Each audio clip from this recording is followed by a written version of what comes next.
오늘은 참 특별한 사연을 준비했습니다. 제목은 내 이름을 찾는 길.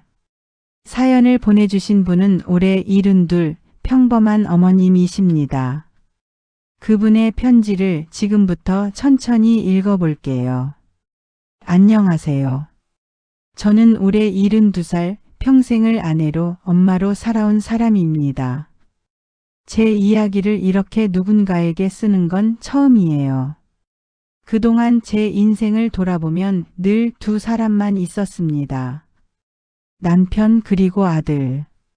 제 이름은 없었어요. 그 사람을 처음 만난 건 20살 때였어요. 시골 장터에서 장 보던 날 커다란 밀짚 모자 쓰고 있는 남자가 제 앞을 지나가더라고요. 근데 그 사람이 갑자기 제 앞에 떨어진 사과를 주워서 건네줬어요. 여기 떨어졌어요. 그때 제 가슴이 얼마나 두근거렸는지 몰라요. 그날부터였죠. 제 세상에 그 사람만 보였어요. 그렇게 우리는 부부가 됐습니다. 그리고 아들을 품에 안았을 때 그 순간이 제 인생에서 가장 행복했어요. 그 작은 손가락을 꼭 잡으며 다짐했죠. 이 아이만 잘 키우면 된다. 제 세상은 남편과 아들로 가득했습니다. 남편은 성실했지만 살림은 넉넉하지 않았어요.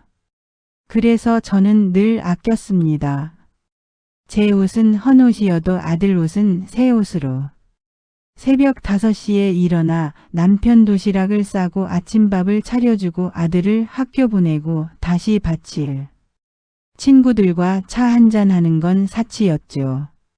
하지만 괜찮았어요. 왜냐고요? 아들이 웃는 얼굴을 보면 그게 제 행복이었으니까요. 그때는 제 이름이 없었어요. 사람들은 저를 영수 엄마라고 불렀습니다. 그게 당연하다고 생각했죠. 그런데 몇 년 전 남편이 먼저 떠났습니다. 병원 침대 위 마지막으로 제 손을 꼭 잡고 말했어요.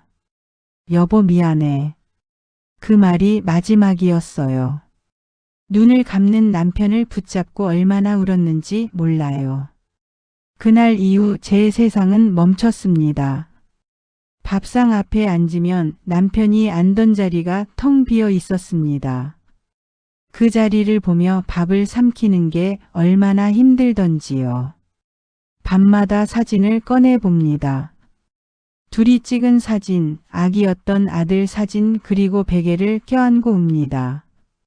그때 처음 알았어요. 나는 남편 없이는 살 자신이 없구나. 아들이 있잖아요. 맞아요. 아들은 제 전부였죠. 그래서 아들에게 매일 전화했습니다. 밥은 먹었니? 응, 엄마. 나 바빠서 끊을게. 그 짧은 대화가 전부였어요. 서운했지만 이해했습니다. 아들은 이제 자기 가정이 있으니까요.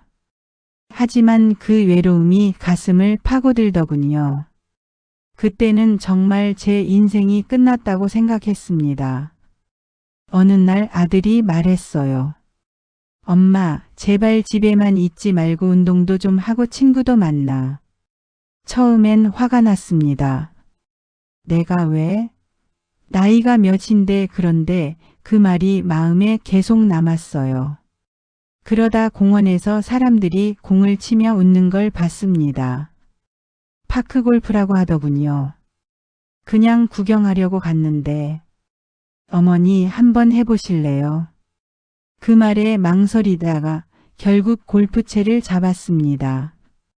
공을 툭 치는 순간 심장이 뛰었습니다. 그날 밤 정말 오랜만에 설렜습니다. 그 후로 제 하루는 달라졌습니다. 아침마다 공원으로 나가고 공을 치고 사람들과 웃습니다. 누군가 제 이름을 불러줍니다. 영희 씨 오늘 잘 치셨어요. 그 말에 눈물이 날 뻔했어요. 너무 오랜만이었거든요. 아들 엄마 말고 제 이름으로 불리는 게. 이제는요, 아들이 전화하면 이렇게 말합니다. 엄마 오늘 뭐 해? 엄마는 약속 있어서 바빠. 그 말이 왜 그렇게 좋은지 몰라요. 혹시 이 사연을 듣는 분 중에 저처럼 아들만 바라보고 살았던 분이 계신가요?